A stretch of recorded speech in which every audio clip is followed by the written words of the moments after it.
Good evening. I'm Christina Gray with a CTV News Update. A shooting at the Woodmore Town Center shopping mall in Glenarden leaves one person dead and two others injured. It happened last night at around 10:30 outside the Silver Diner restaurant. Investigators say two people were shooting at each other and that the incident did not appear to be random. Yeah, at approximately 10:30 p.m., officers with the Glenarden Police Department was in the area of the 9200 block of Woodmore Center Drive, the Woodmore Center Town Center. Those officers heard sounds of gunshots. They responded out to the shopping center to investigate. Upon the investigation, they located 3 adult males suffering from gunshot wounds. One of those adult males was unfortunately pronounced dead on the scene. The other 2 were taken to a local hospital where they're expected to survive. Preliminarily, our detectives believe prior to the shooting, an argument took place. That argument led up to the shooting. Our victims were found inside the shopping center in different areas. Currently, our homicide detectives have taken over the investigation, which is standard for any homicide that occurs in Prince George's County. We are in the process of reviewing surveillance footage and talking to witnesses who may have seen or heard something. If you did see or hear something and left prior to our arrival, we ask that you please give us a call. You can do so anonymously by calling Crime Solvers at 1-866-411-TIPS. It's also not clear if the shooting had any ties to the restaurant. Anyone who may have information is asked to call Prince George's Police. In other news, the CDC extends the eviction moratorium for 1 more month. The Biden administration says it will be the final extension. However, the moratorium has helped millions of tenants unable to make rent payments during the coronavirus pandemic. The measure, which was mainly put in place to prevent the spread of COVID-19, was scheduled to end June 30th. The extension means the moratorium will end July 31st. Meanwhile, here are the latest COVID-19 numbers from the State Health Department. Of the 64 confirmed new cases over the past 24 hours, 15 of them are in Prince George's County. The positivity rate continues to ease downward. It is now at 0.57%. One person in Maryland has died of COVID-19 since Thursday. A wave of new measures restricting access to voting have been introduced in dozens of states across the country. The Republican-sponsored measures limit mail-in ballots, early voting days, and voter registration. These restrictive election bills increased dramatically following the defeat of former President Donald Trump. U.S. Attorney General Merrick Garland says the expansion of voting privileges is often met by efforts to curtail them. Today, he says that's the case of a newly enacted Georgia law, prompting him to take legal action. And I promised that we are scrutinizing new laws that seek to curb voter access, and that where we see violations of federal law, we will act. In keeping that promise, today the Department of Justice is suing the state of Georgia. Our complaint alleges that recent changes to Georgia's election laws were enacted with the purpose of denying or abridging the right of Black Georgians to vote on account of their race or color in violation of Section 2 of the Voting Rights Act. Bills limiting voting access have been introduced in more than 40 states. In other news, an advocacy group is set to conclude its month-long voter outreach campaign with a big rally this Saturday in the district. The group, known as Black Voters Matter, sponsored a Freedom Rides for Voting Rights tour this month. They traveled by bus to major cities in the South to engage with Black voters. Organizers say they're concerned about newly enacted state laws that hinder the right to vote. The group makes its 8th stop today in Richmond, Virginia, and will be in Washington, D.C. for its final event this Saturday. The bus tour coincides with the 60th anniversary of the original Freedom Rides back in 1961. When you threaten a person's right to vote, sometimes that motivates them to vote even more.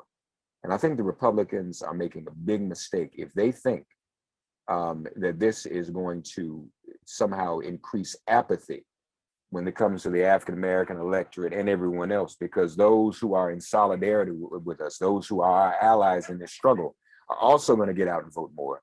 We have got to vote in even greater numbers mathematically to offset the suppression that they're trying to employ.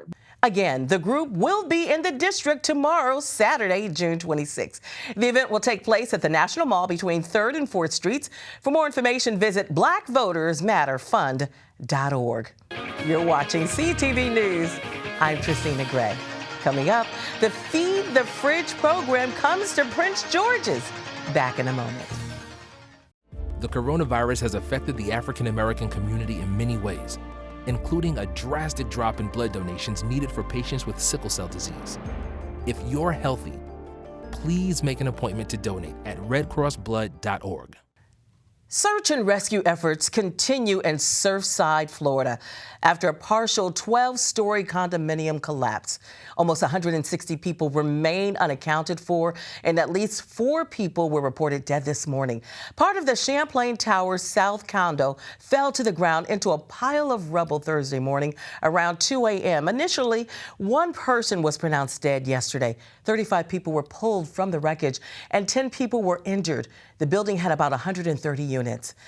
If you are concerned about a loved one, you can call 305-614-1819. The city of Baltimore is getting millions of dollars to help fund environmental programs. The funding includes a grant for the city's YH2O Career Mentoring Program. The 6-month initiative helps young adults prepare for careers in the water industry. The grant money will help expand the program to solid waste services and provide training in environmental justice. The funds come from the EPA through the American Rescue Plan. YH2O's mentorship and training program is helping young people enter careers in water infrastructure. Clean and safe water has and will play a critical role in keeping people healthy throughout the COVID-19 pandemic. Ensuring a strong future water workforce has never, ever been more urgent. I would never think that I would be able to help my city, and not by being a policeman or a firefighter, but getting us clean water, fixing the water, just because water is so much important. So I feel like the YH2O program is a great way to show that young, ambitious black and brown kids in Baltimore City are not gang members or not looking at everything in a crime way, that we can help build our infrastructure back. So as we're now looking at our strategies in this budget process, we look at the president's budget and we support the president's budget. We don't have to play defense any longer, and we can start to do some positive things working with a friendly administration. The YH2O program was created back in 2015. Since then, more than 90 participants have completed the program. The 4th Circuit Court of Appeals says Baltimore's aerial surveillance program is unconstitutional. The federal court ruled that the police department violated the constitutional rights of city residents and visitors when it conducted general aerial surveillance in an effort to fight violent crime last year. The 8-7 decision says the city's 6-month research program involved the warrantless tracking of people in violation of the 4th Amendment. Meanwhile, Feed the Fridge expands into Prince George's County to help those facing food insecurity. The organization is teaming up with the Latin American Youth Center and the County Council to place refrigerators stocked with free and fresh meals across Prince George's. Each fridge is stocked with more than 100 meals a day. Students and others in need can simply walk up to receive a meal. It takes a village to solve hunger, and we started Feed the Fridge, me and our team of volunteers, our executive director Leah and our delivery folks. We all came together to start this because we want to solve hunger. We don't want to support an effort to solve hunger. We want to solve it. We don't want to band-aid hunger by providing a meal and leaving. We put together a solution that provides meals every day for those who need it. These last 14 months, we all can agree on that. The pandemic was uncharted territory for all of us, and the work that needed to be done, frankly, for the Latin American Youth Center and MMYC, we did not have the infrastructure to address the food insecurity, and it was not a focus area for us. As we work to develop our internal systems that allow us to serve about 700 families on a monthly basis through food deliveries, we also knew that we could not do this work alone. The demands were continuing to grow. We knew that we needed to work with partners. back in April of last year, we decided as a group we were going to have to do things very different here in District 3 in Prince George's County. We knew that on a given week, we were only seeing roughly 100, 200 boxes of food going out, and we needed to scale up, and we had to scale up really rapidly. At the peak of the scale, we were actually getting out something like 2,000 boxes a week. Feed the Fridge is funded through a nonprofit charity, which uses donations to pay restaurants to provide the daily meals. The first fridge in Prince George's will be located at the Latin American Youth Center at 6200 Sheridan Street in Riverdale. And we'll be back with more news in a moment. Stay tuned.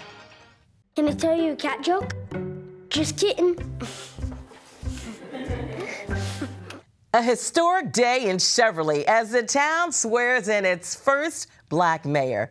She is Casey Munyenye, and up until last night when she was sworn in, she served as vice mayor of the city. Munyenye replaces Layla Riazi, who resigned on Monday, citing personal reasons. Munyenye says her first order of business will be to focus on infrastructure, particularly stormwater drainage. One thing I can quickly tell you is that the role of mayor is bigger than me or you. Cheverly is interested in a number of projects, annexations, and initiatives that will require an updating of our image in Prince George's County. I am excited about the potential and the relationship building I've already done. I hope to leverage those relationships to bring real improvements to our town. I believe in work, hard work, and we have a lot of it to do. Munyenye says she plans to run for re-election next year. Meanwhile, the Prince George's School Board swears in its first Latino student member. Alvaro Ceyran Ruiz is a rising junior at Eleanor Roosevelt High School and a former student at Parkdale. The new member is no stranger to the school board, an advocate for financial literacy. He's testified before the board in the past. He has also been involved with the county's Regional Association of Student Governments for the past 3 years. Ceyran Ruiz says his goal is to be a voice for equity in the school system. Meanwhile, Gap Incorporated gifted a local university $50,000 for students who are itching to work in the fashion industry. Through its Closing the Gap initiative, the organization recently awarded the grant to Bowie State University's fashion design program. BSU plans on using about 25% of the donation for student scholarships. The school will use the rest to enhance instructional materials, including its fabric room. This new initiative will also provide students with internships. You had some students that had to simply turn down a wonderful internship just because they did not have the resources for a plane ticket or for housing for the internship. So this is going to propel them forward and be able to have those opportunities. It also puts us on a map as a Black fashion HBCU, because sometimes we're overlooked as a HBCU that offers a fashion design program. So this definitely opened doors for us, for people to see we are here. Harlem Fashion Row and Icon 360 partnered with Gap Incorporated for this donation.